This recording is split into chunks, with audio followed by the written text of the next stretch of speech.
Okay, in this recording we will go over the point-in-time survey. Again, this is Eric Samuel's Texas Homeless Network. If you want to locate the Texas Balance of State survey, you can go to our, actually start with our homepage. Just thn.org will get you there. Then go over to Balance of State. Then go down to Assessment. There's a few clicks here. Then under Assessment Knowledge Base, click on that, and then you will see 2012 Balance of State Point-in-Time Survey Materials. Most of you will get a link to this directly, so you can go directly there. You'll see that the survey flyer is here that you can use for advertising the survey.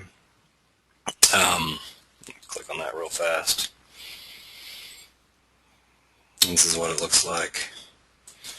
The point-in-time survey, which I will go over in a second, the instructions for the accountant survey, the photo-video release that we would like volunteers to use so they can get the release to use photos of clients on the reports. And the presentation that we used, the PowerPoint presentation that I used in preparing for the point-in-time count, and then the survey administrator script that can be downloaded and used. But we're going to talk about the point-in-time survey here.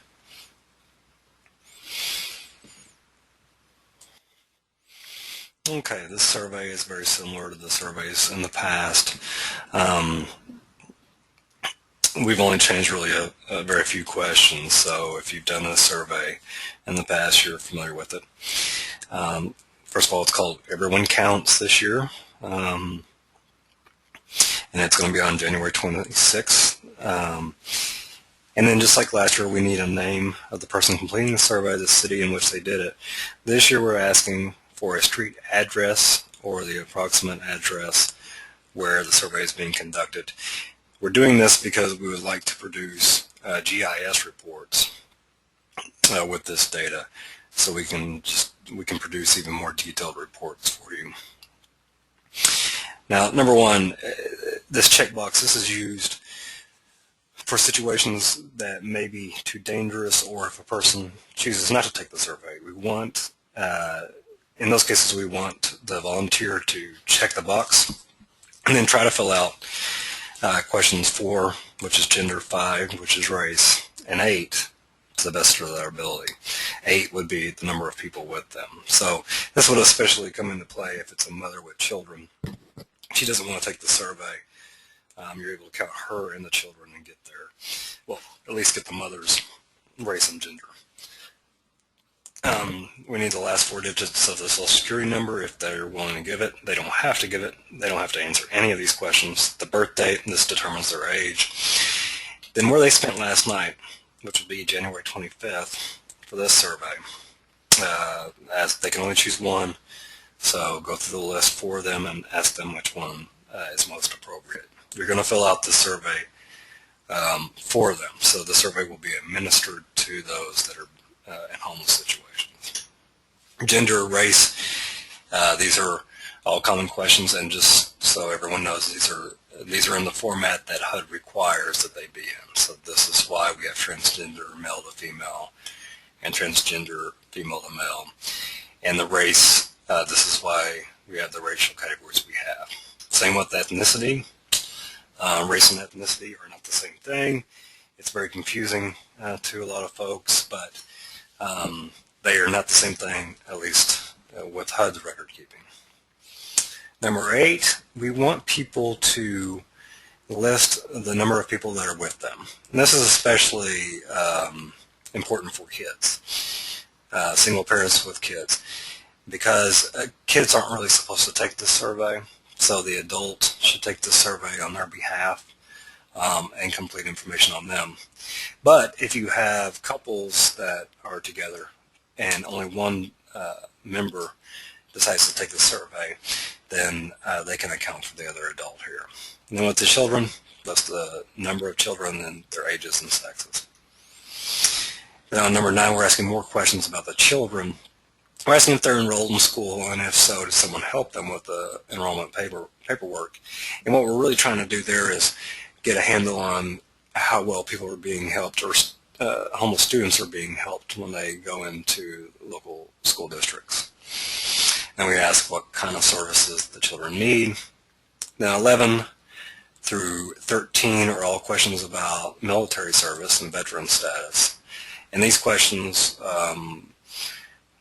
have been dictated by HUD, at least these top two questions, 11 and 12. These are the questions, they want us to ask the questions this way. 14, we ask how long someone's been homeless.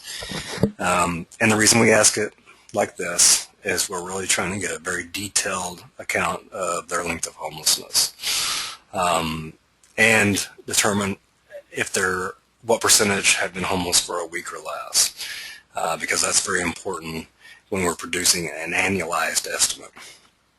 We ask folks what best describes their current situation. This is very important for the last 2 points.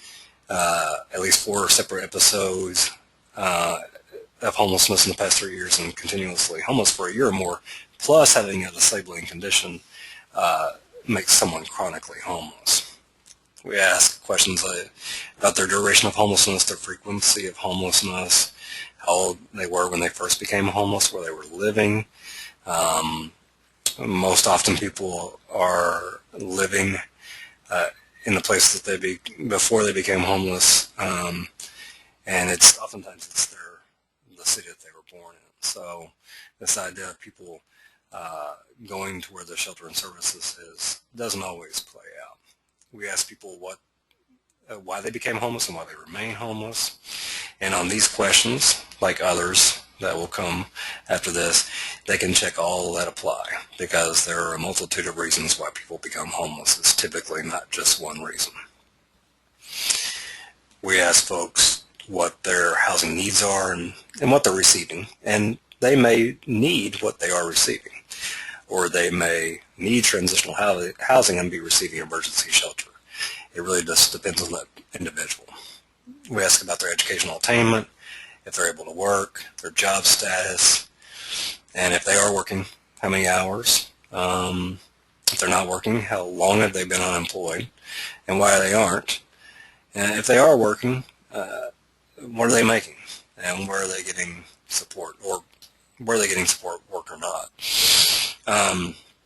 We ask what treatment or services they've received in the past, and if they've ever been in one of these facilities. And after they answer that, we ask them if they were homeless before they entered these facilities, and then what happened to them afterwards, because we're really trying to get an idea of how good our discharge planning is going. Then there's a lot of questions about medical insurance, medical care. We ask folks if they need it. If they do need it, were they able to receive it, and where did they receive it? Medical care, we ask that for dental care, mental health care, and drug and alcohol abuse treatment. And finally, we end with asking them what some of their service needs are and what they're receiving. And again, just like with the housing, they can need it and be receiving it at the same time. And they can say they need everything. So this is another check all that apply.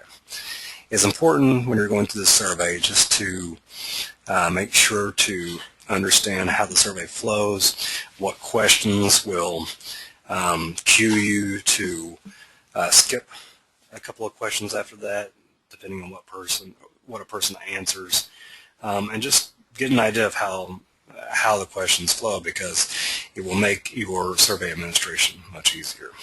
So thank you for taking the time to do this survey, and like the survey form says, thank the person for their information, because this is very important information and their time is very important. So again, thank you and good luck on the survey.